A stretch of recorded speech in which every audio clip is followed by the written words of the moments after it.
Nós iremos dar continuidade à nossa série de sermões no Sermão da Montanha.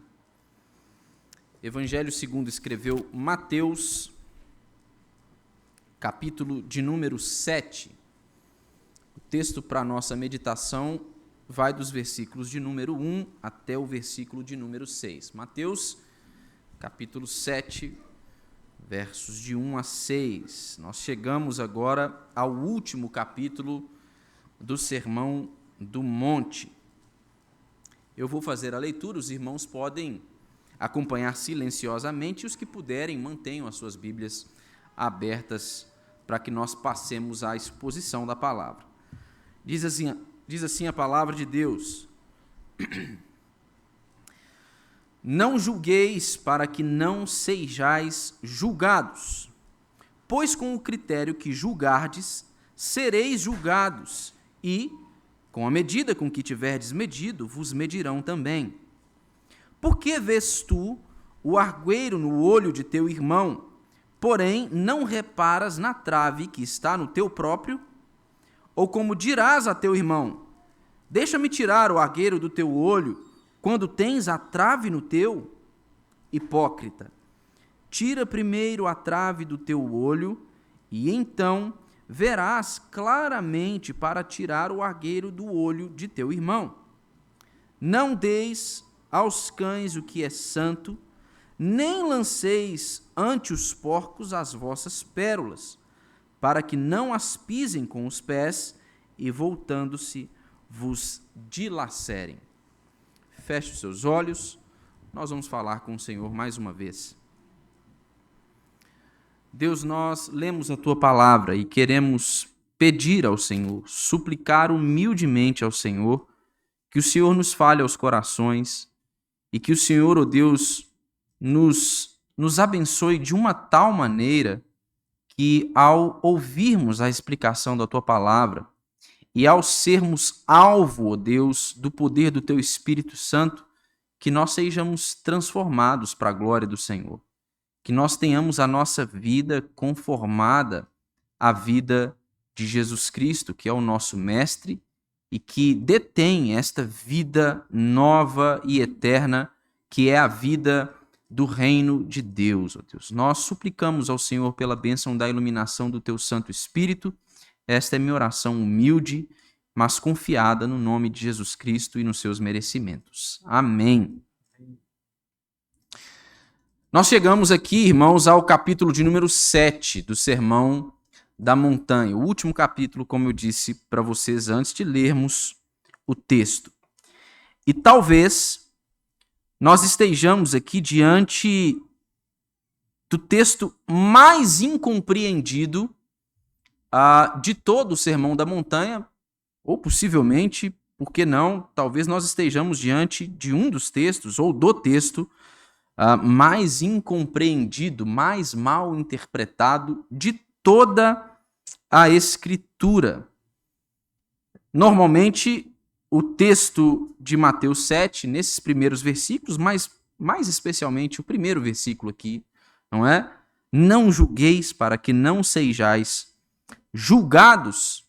Ele é utilizado pelas pessoas comumente para justificarem a sua liberdade de fazerem aquilo que bem entenderem, de viverem a sua vida do jeito que elas querem viver, sem ter de prestar contas a quem quer que seja, ou sem ter de dar satisfações a ninguém. E nós sabemos, eu acredito que os irmãos vão concordar comigo, que nós vivemos em uma cultura, em um tempo, em que é comum nós vermos pessoas constantemente a proclamarem ou a afirmarem esse estilo de vida, que é o estilo de vida de quem acredita que tem o direito de fazer aquilo que dá na telha. Tem o direito de fazer o que tem vontade, sem precisamente ter de prestar contas a alguém. Ironicamente, neste tempo e nesta cultura, nesta geração de gente que está dizendo assim, olha, eu acredito que todo mundo tem o direito de fazer aquilo que bem entender, sem ter que prestar contas a ninguém, curiosamente ou ironicamente, Esta é também a geração, o nosso tempo, ele é profundamente marcado pelo que as pessoas têm chamado aí de cultura do cancelamento. Então, de um lado, a gente tem gente dizendo assim, eu posso fazer aquilo que eu tenho vontade, mas de um outro lado você tem um movimento, e esse movimento normalmente dá-se aí nas redes sociais, em que um grupo levanta-se para condenar um determinado indivíduo que tenha feito algo que esta maioria julga ser errado.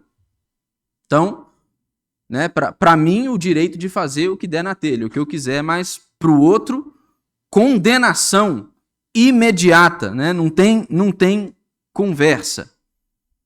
À luz da palavra de Deus e desse texto que nós lemos aqui, nós vamos ver que nós somos chamados a avaliar o comportamento humano. Nós somos chamados a determinar ou discernir se o comportamento de um indivíduo ele é bom ou mal. Mas nós não devemos fazer isso de qualquer maneira. Jesus não quer que nós hajamos como pessoas acríticas, que advogam o direito das pessoas de fazerem aquilo que elas querem fazer sem terem de prestar contas a quem quer que seja. Nós devemos nos agarrar à justiça, aquilo que é correto, mas nós devemos fazer isso de uma maneira singular, de uma maneira que não seja comparada, por exemplo, a esta cultura do cancelamento em que nós vivemos, em que as pessoas não se preocupam em averiguar quais as razões por detrás de qualquer ato que seja o ato praticado por uma determinada pessoa, ou quando constata-se, já houveram diversos casos com algumas personalidades da mídia aí, quando constata-se que aquilo que fora dito a respeito dessa pessoa é uma mentira, não tem ninguém, nenhum órgão da mídia que vem depois, olha, lá atrás a gente condenou esse indivíduo, mas está aqui, a justiça provou que a coisa não era bem daquele jeito. Diferente dessa cultura que impera sobre o nosso tempo, nós vamos ver que o modelo de vida dos cidadãos do reino de Deus, na vida do reino de Deus, o que o Senhor requer de nós é que nós julguemos as pessoas e as circunstâncias da nossa vida com discernimento e com caridade. No reino de Deus é desta maneira que os julgamentos se dão, ou devem se dar, né? Com discernimento e com caridade. E é o que nós vamos ver hoje.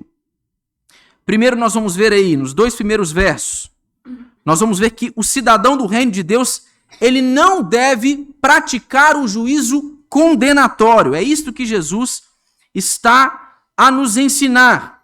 Em primeiro lugar, este é o alerta de Jesus. Versículo 1, ele diz: não julgueis para que não sejais julgados.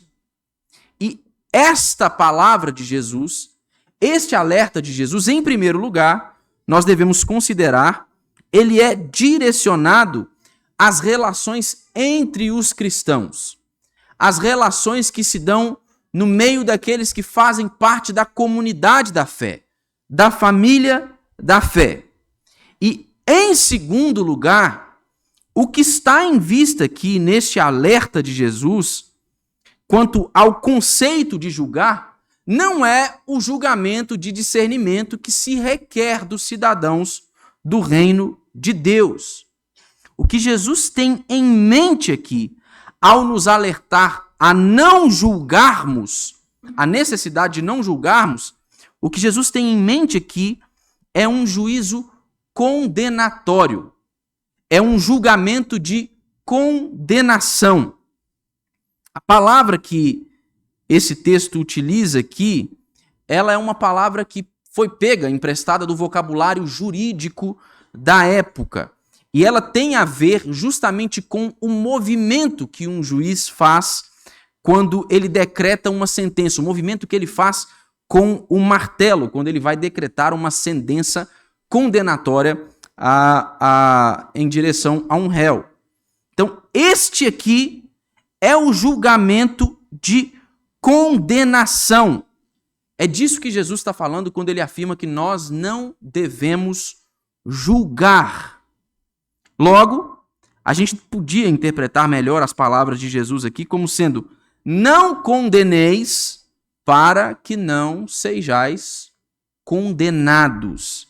Ele está falando sobre este ato de dar um veredito a respeito de uma pessoa em especial. Essas palavras de Jesus aqui, elas constituem uma proibição, então, não ao ato de julgar. Jesus não está dizendo que nós não devemos julgar. Ele não está se referindo à necessidade que nós temos de julgar com discernimento. Mas aqui o que Jesus está condenando é o pecado da censura condenatória, daqueles indivíduos que agem como se eles fossem juízes dos outros. Esse é o ponto de Jesus aqui. Aqueles que agem como juízes, eles estão aqui usurpando a prerrogativa do único juiz, que é o juiz divino. É como se eles estivessem brincando de ser Deus. E Jesus está dizendo aqui: esta função não cabe a vocês. Esta tarefa não é de vocês. Vocês não têm o poder de condenar a quem quer que seja. Esta não é a prerrogativa de vocês.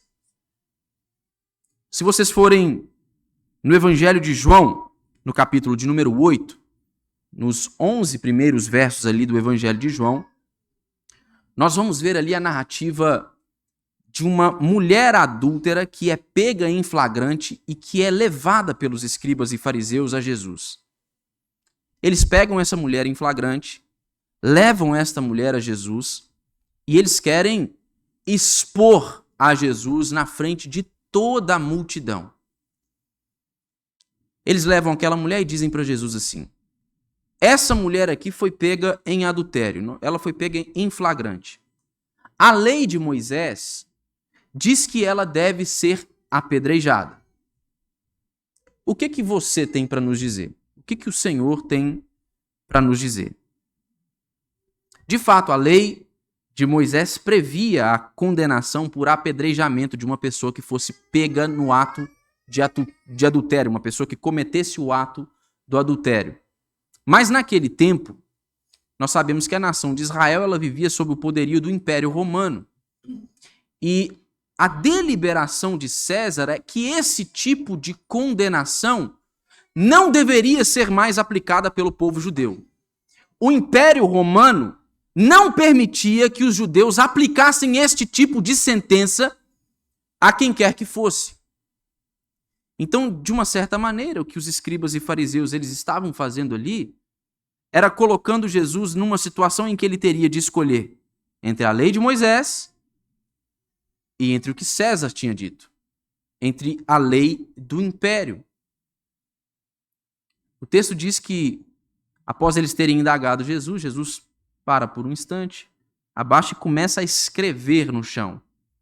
Ninguém sabe o que Jesus escreveu, mas o Sproul, ele comentando esse texto, ele não diz que é um palpite, mas ele diz que gosta de pensar que talvez Jesus estivesse escrevendo ali os pecados daqueles homens que estavam condenando aquela mulher no chão. Talvez ele estivesse rapidamente se recordando deles ali. Jesus então se levanta, olha para aqueles homens e diz assim: olha, o que eu tenho para dizer a vocês é o seguinte: o que não tiver pecado, atire a primeira pedra. Jesus ele escolheu a lei de Moisés. Jesus ele escolheu a lei de Deus. Mas o que o texto vai dizer? Que aqueles homens, depois de ouvirem a palavra de Jesus, eles começam a deixar suas pedras, vão embora, cada um para sua casa. Jesus vira para aquela mulher e diz para ela assim: onde que estão os seus condenadores, os seus acusadores? Ela não vê ninguém, ele diz assim: tampouco eu te condeno, vá e não peques mais. O que essa situação ilustra para nós, irmãos? ilustra para nós o fato de que nós não apenas não somos juízes, eu e você, nós não somos juízes, mas nós também estamos entre aqueles que haverão de ser julgados. Eu e você estamos entre aqueles que haverão de ser julgados. E Jesus tem algo para nos dizer aqui no Sermão da Montanha. Ele diz que aqueles que querem assumir presunçosamente a prerrogativa do juiz divino, aqueles que querem brincar de Deus, eles serão julgados com maior rigor, se eles ousarem condenar os outros pelos seus pecados. Veja o verso 2, ele diz assim: pois com o critério que julgardes, sereis julgados, e com a medida com que tiverdes medido, vos medirão também. E a lógica aqui, irmãos, ela é bem simples. Se nós nos passarmos por juízes, essa é a lógica de Jesus. Se nós nos passarmos por juízes, nós não vamos poder alegar ignorância quanto à lei que nós dizemos que somos capazes de administrar. Se eu estou a brincar de Deus, a agir com a prerrogativa que não cabe a mim, mas somente a Deus, que é o juiz divino, e se eu condeno o meu irmão em seu pecado, eu não vou poder alegar ignorância a respeito da lei de Deus, lei que eu ajo como se fosse capaz de administrá-la, mas que de fato eu sei que eu não sou capaz. Eu não posso administrá-la em sua totalidade e corretamente.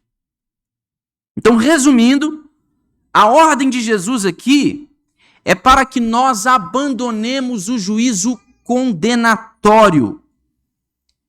Isso porque esse juízo ele não pertence a nós. Isso porque esta não é uma tarefa nossa. Este juízo condenatório, ele pertence ao Senhor. E é necessário, irmãos, que nós venhamos a renunciar à ambição presunçosa de sermos como Deus, de agirmos no lugar de Deus. Este não é um papel que nos cabe. Entretanto, a gente precisa enfatizar aqui que a ordem de Jesus ela não constitui um apelo para que a gente seja acrítico, para que a gente observe os pecados dos nossos irmãos e haja com leniência, e haja como quem não se importa com aquilo. Ah, tá tudo bem, tudo certo, eu não vou me envolver, né? Cada um faz aquilo que bem entender da própria vida. Não é esse o ponto. Jesus não está aqui enfatizando com a sua proibição a ordem de que nós abandonemos qualquer tipo de senso crítico. John Stott ele disse aqui que a ordem de não julgar não é um requisito para ser cego, mas é um apelo para ser generoso. Não é um requisito que Jesus está estipulando aqui para que nós sejamos e hajamos como cegos. Isto aqui é um apelo de Jesus para que nós sejamos generosos, amáveis, para que nós respondamos com misericórdia. E como cristãos, nós devemos agir dessa maneira, como quem se apressa para mostrar misericórdia e como quem se demora em condenar os outros. Porque nós sabemos que este juízo condenatório não nos cabe, é proibido pelo nosso mestre, porque diz respeito somente a Deus. Esta é uma tarefa e uma prerrogativa do próprio Deus. No segundo ponto, nós vamos ver aqui que esse juízo condenatório que é proibido por Jesus, ele é um juízo hipócrita. O juízo condenatório proibido por Jesus, ele é hipócrita. Ao invés dele mover-se misericordiosamente em direção ao outro, não se apressando em condená-lo, ele faz o oposto. Ele interpreta as ações e as motivações das pessoas da pior maneira possível. E Jesus ele chama a nossa atenção aqui nesse texto para essa tendência que a gente tem de aplicar um juízo de caridade a nós mesmos, mas não aos outros. Nós normalmente temos a tendência, é muito comum que a gente seja levado a sempre exagerar as falhas alheias. A gente sempre olha para os erros e para os pecados cometidos pelos nossos irmãos, né? Pelo nosso próximo, e a gente sempre trata aquilo de maneira exagerada. A gente sempre analisa aquilo de uma forma como se aquilo ali constituísse uma gravidade sem precedentes, e a gente faz isso esquecendo-se normalmente da gravidade dos nossos próprios pecados. Nós fazemos isso à medida que a gente tem a tendência de amenizar a gravidade dos nossos próprios pecados. É como dizia John Stott também, ele diz que nós temos uma visão sempre otimista de nós mesmos e uma visão sempre preconceituosa dos outros. Quando a gente trata dos próprios pecados, é comum que às vezes a gente nem trate eles pelo nome de pecado. É talvez uma falha, um engano, né? Uma má decisão. Na vida dos outros, pecado. Deve ser condenado. Deve ser exposto na frente de toda a comunidade. Mas no nosso caso, é um escorregão. Poxa, pisei na bola. Não tomei o cuidado que eu deveria. A gente sempre procura interpretar as nossas falhas e os nossos pecados da melhor forma possível. Mas a gente não tem a mesma disposição para poder fazer isso com o nosso próximo, com o nosso irmão. E é então que Jesus ele condena aqui a nossa hipocrisia em relação aos outros, mostrando como que comumente nós somos levados a querer sempre tratar as falhas menores dos nossos irmãos, ao mesmo tempo que a gente não consegue lidar com as nossas falhas mais graves, com os nossos pecados mais graves. Veja o que Jesus diz nos versos de 3 a 5. Ele diz assim: por que vê tu o argueiro que está no olho do teu irmão, porém não reparas na trave que está no teu próprio? Ou como dirás a teu irmão: deixa-me tirar o argueiro do teu olho, quando tens a trave no teu? Hipócrita, tira primeiro a trave do teu olho, e então verás claramente para tirar o argueiro do olho de teu irmão. Essa ilustração que Jesus usa aqui, ela é um tanto quanto exagerada, para não dizer que talvez ela seja meio ridícula até. Pensem nessa imagem. Pensem em Jesus falando aqui em parábolas para aquele povo e essa imagem saltando ali ao imaginário daquelas pessoas que estavam ouvindo Jesus. Você tem dois homens. E aí você olha para aqueles homens e o que está acontecendo? O que eles estão fazendo? Um desses homens está tentando tirar um cisco, uma partícula de poeira que está no olho do outro indivíduo. Só que ele está fazendo isso quando ele tem uma viga maciça de madeira enfiada nos próprios olhos. Como que é possível alguém fazer isso? Veja o quão ridícula até mesmo essa imagem que Jesus está propondo aqui para os seus ouvintes. Esse exagero empregado por Jesus aqui é o que ele utiliza para poder fundamentar o seu argumento. E qual é o argumento de Jesus aqui? Uma pessoa cujos olhos estão cobertos com uma viga maciça de madeira não podem enxergar os outros com clareza. Não podem ver bem o seu próximo. Não podem olhar da maneira correta para o seu próximo.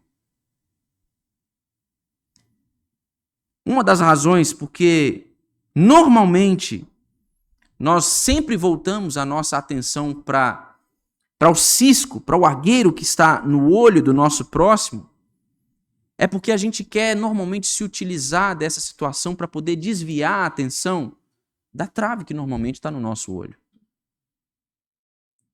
Nós temos uma tendência a sempre apontar o pecado do outro, para que, quem sabe, os nossos próprios pecados sejam esquecidos, não sejam levados em conta, não sejam o tema das conversas nos grupos da nossa comunidade de fé. Quando nós temos essas vigas, essas traves de madeira nos olhos, às vezes nós temos a tendência de considerar elas como se fossem simples farpas. Só que quando a gente olha, às vezes, uma farpa no olho de um irmão, a gente tem uma tendência a enxergar aquilo como se fosse uma tora de madeira enorme, uma viga maciça de madeira. E Jesus está nos ensinando aqui, nos mostrando que esse juízo condenatório, ele é hipócrita. Ele é hipócrita e ele nos torna cegos para a nossa própria iniquidade. Ele nos torna cegos para o nosso próprio pecado. O que nós deveríamos fazer, irmãos, é aplicar a nós mesmos um padrão de rigor no trato com os nossos pecados, com os nossos próprios pecados, para que aí então nós nos tornássemos capazes de agir sinceramente em favor do outro. É o que Jesus diz no verso 5. Primeiro, a gente tem que tirar a trave do olho, para que aí então a gente veja claramente, para poder conseguir ajudar o irmão. Jesus, em momento algum aqui, está dizendo que é errado tirar o cisco do olho do irmão, irmãos. Mas ele está dizendo que para fazer isso, é preciso primeiro não agir como um hipócrita. É preciso primeiro tratar os próprios pecados. É preciso primeiro cuidar das próprias cargas. Aquelas cargas que atrairão para você mesmo o juízo de Deus, pelas quais eu e você seremos julgados. Aí então, humildemente e sinceramente, nós podemos nos mover em direção ao nosso irmão para tentar ajudá-lo. Mas para tentar ajudá-lo, irmãos. Não para condená-lo. Não para dilacerá-lo, para massacrá-lo, para ajudá-lo. Sempre com uma atitude humilde. Sempre olhando para o pecado do nosso irmão e pensando assim, não fosse a graça do Senhor, eu poderia estar lá também. Não fosse a misericórdia do Senhor e eu cometeria não somente aquele pecado do meu irmão, mas pecados muito maiores do que aqueles.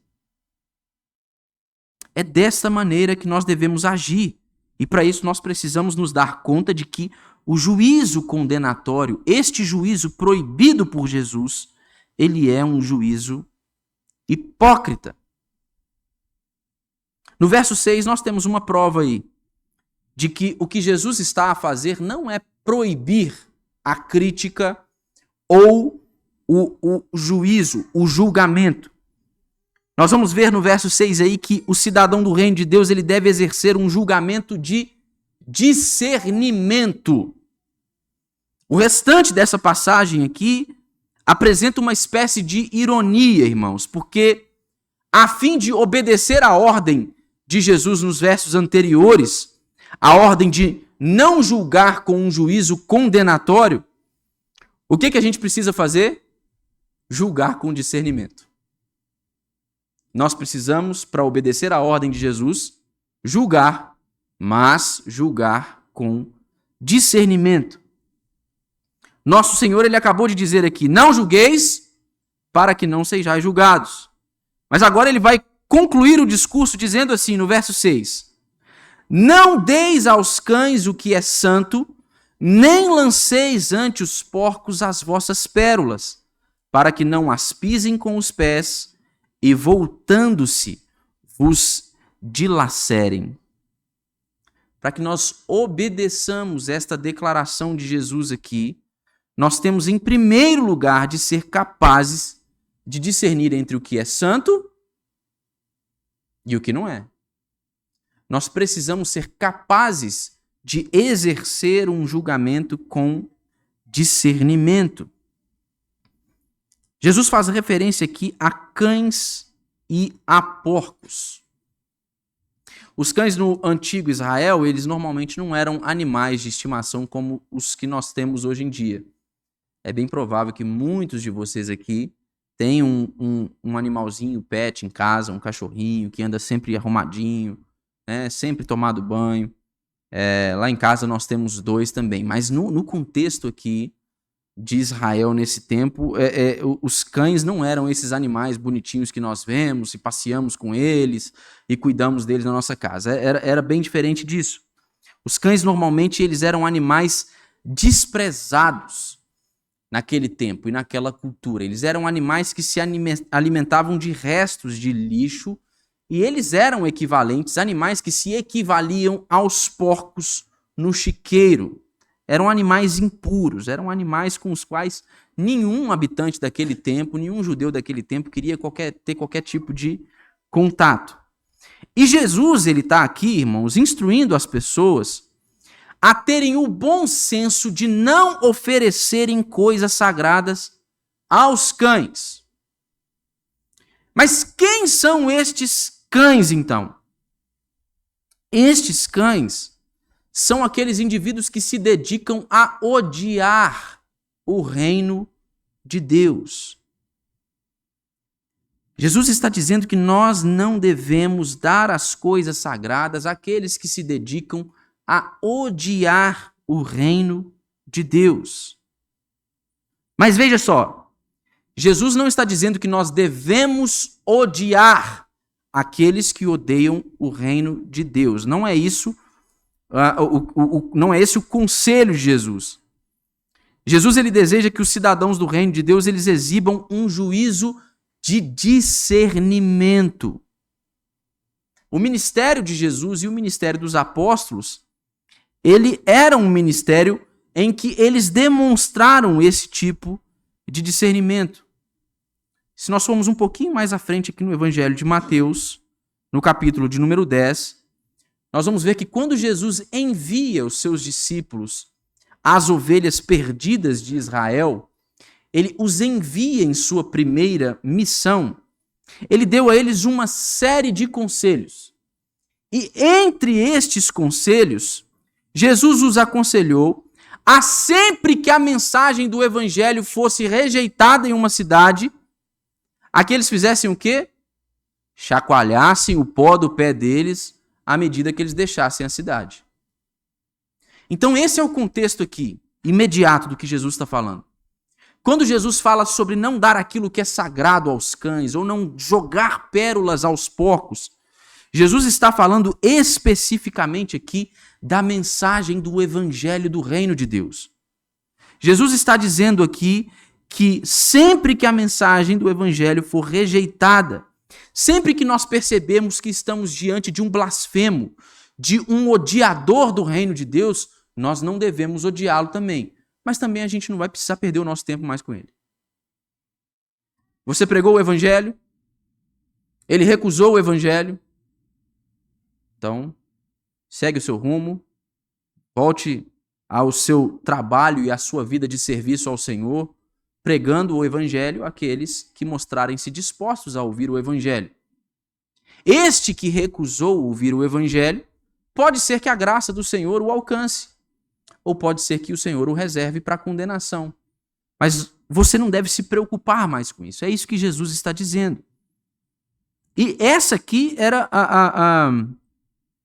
uma prática muito comum. Mais tarde, o evangelismo da igreja primitiva ele foi ganhando este padrão de desenvolvimento. Sempre que, a gente vai ver isso, especialmente no livro de Atos ali, sempre que os apóstolos eles iam para uma cidade, as pessoas que estavam ali se recusavam a ouvir o evangelho, eles sacudiam as roupas, sacudiam a poeira dos sapatos deles e vamos embora. Vamos partir para a próxima. Vamos seguir viagem. Vamos seguir anunciando as boas novas do evangelho do reino de Deus. Mas o que Jesus está querendo dizer aqui com isso, então? Quando ele chama a atenção dos seus discípulos para este episódio em específico, para este contexto em específico.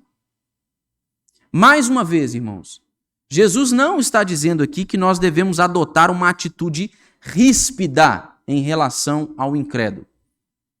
Nós não somos superiores ao incrédulo. O que Jesus quer é que nós tenhamos discernimento na proclamação do Evangelho.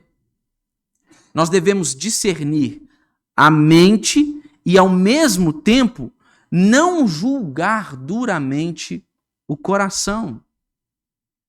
Este é o chamado de Jesus para nós. E este exemplo de Jesus no verso 6 endossa e enfatiza para nós que é necessário, sim, que nós venhamos estar prontos a exercer juízo, mas não juízo condenatório, e sim juízo com discernimento e juízo caridoso, misericordioso.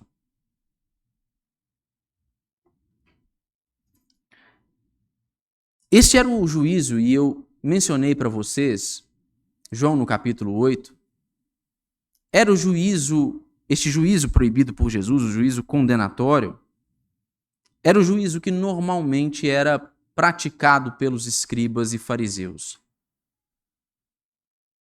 E Jesus tem uma resposta muito severa para os escribas e fariseus no capítulo 23 de Mateus. Eles agiam como esses censuradores. Eles olhavam sempre para o comportamento alheio e estavam sempre condenando as pessoas. Eles estavam sempre naquela posição, de usurparem a prerrogativa de serem o juiz divino, coisa que não cabia a eles, e de forma arrogante, eles olhavam para as pessoas e se achavam no papel, no dever. Havia um senso de dever de condenar aquelas pessoas, de condenar o pecado daquelas pessoas. Jesus, falando a esses escribas e fariseus no capítulo 23, ele diz que um cego não pode guiar outro cego. E ele diz que todas as vezes que eles faziam isso, eles tornavam-se 2 vezes mais dignos do inferno do que aqueles a quem eles condenavam. Nós estamos conscientes, irmãos, e devemos estar conscientes de que Deus, ele é juiz.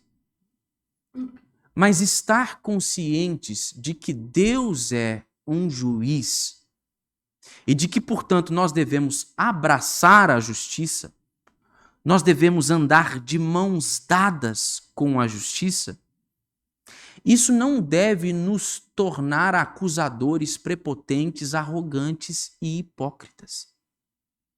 Isso deve nos ensinar a que sejamos mais misericordiosos e amáveis para com as pessoas.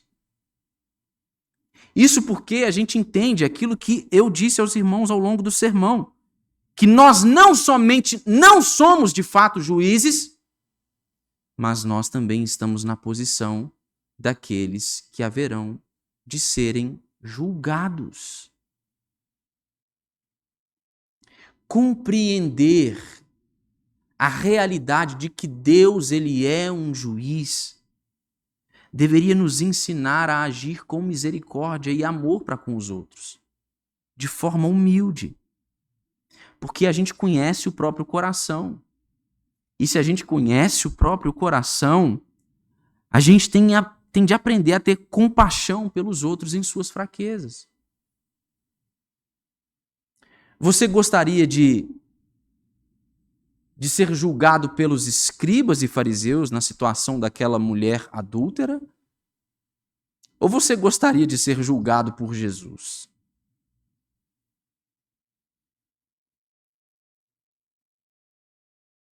Normalmente, irmãos, essa atitude de julgar condenatoriamente os outros é a atitude comum daqueles indivíduos que eles tentam justificar a si mesmos pelos erros e pelos pecados dos outros. Então, todas as vezes que alguém expõe o meu pecado, o que eu faço? Eu não assumo uma posição que eu deveria assumir, eu não respondo a isso de forma humilde, eu não demonstro arrependimento. Não, o que eu faço? Ah, mas você não viu o que fez o irmão fulano. Ah, você tá achando feio o que eu fiz? E o fulano que fez isso?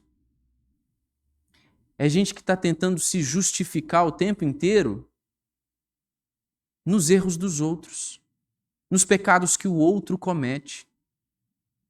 Só que, irmãos, quando nós estivermos diante do Senhor, naquele grande dia,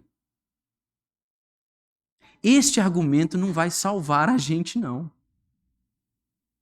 Quando os nossos pecados forem tratados pelo Senhor naquele dia, não vai adiantar apontar o pecado do irmão fulano ou do irmão ciclano, não, irmãos. Não vai colar. Com Deus isso não cola. Porque o que nos justifica, irmãos, não é o pecado dos outros que torna então o nosso pecado menos evidente. O que nos justifica é a obra redentora de Deus em Cristo Jesus e a nossa fé nele.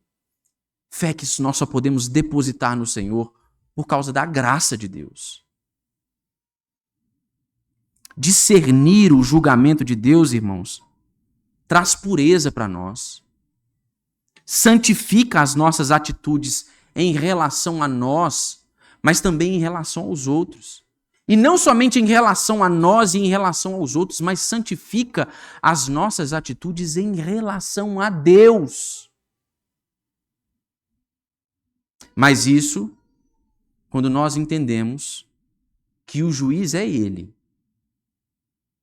e não nós. E que, segundo a reta justiça desse juiz, nós merecíamos a condenação. Nós merecíamos que as nossas vidas fossem entregues ao sofrimento eterno por causa da nossa rebeldia. Mas por quê? Por que isso não acontece? Porque os nossos erros são menos graves do que os erros dos nossos irmãos? Porque nós somos fortes, inteligentes e capazes o suficiente de administrar a lei de Deus e de fazer tudo aquilo que é necessário ser feito para poder atrair o favor e a graça de Deus? Não, irmãos, o que nos salva da justa condenação de Deus é a sua graça por meio de Jesus Cristo. Pensar sobre o julgamento de Deus e considerar aquele que é o nosso papel em assumirmos, sim, a posição de julgarmos com discernimento, mas com caridade,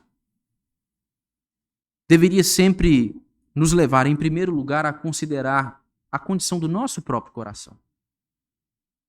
Os nossos próprios pecados.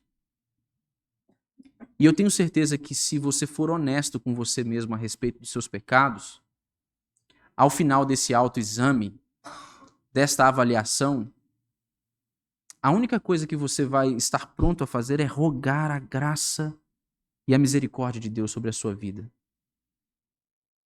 Esta mesma atitude é a atitude que nós devemos ter para com os nossos irmãos.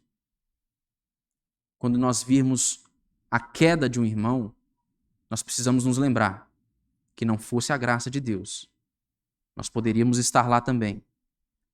Ou poderíamos cair de maneira ainda pior.